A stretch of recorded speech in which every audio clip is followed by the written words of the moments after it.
सूत बजरिया हो। हम सब बुझते हैं राहुल मुखिया जी।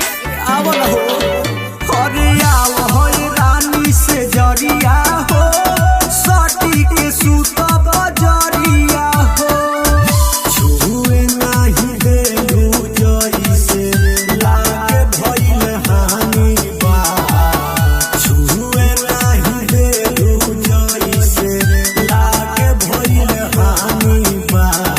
ऐसे काहे करे ए बोला मुझे कमर में परेशानी बा।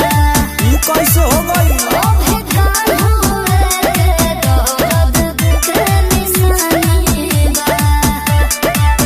ए बोला मुझे कमर में परेशानी बा। कौन दर्द हरे? Music said Rakesh.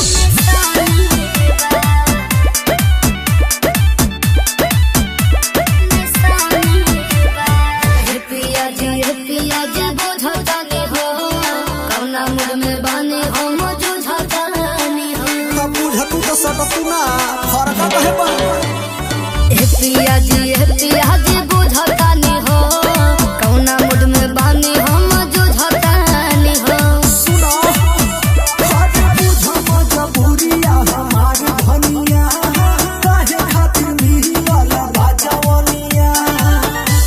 अपने मरद से हो गया न कहानी बा।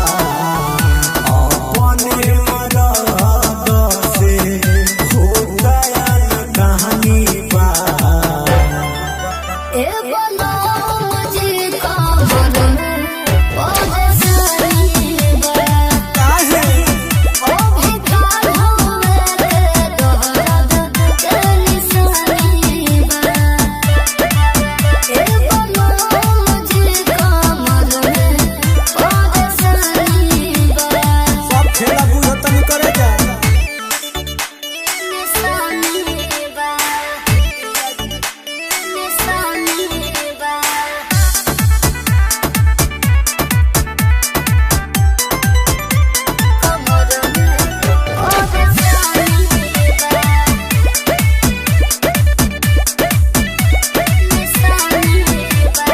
जानो तानी हो सब जी रौरा फेरा में आई नहीं हो जी।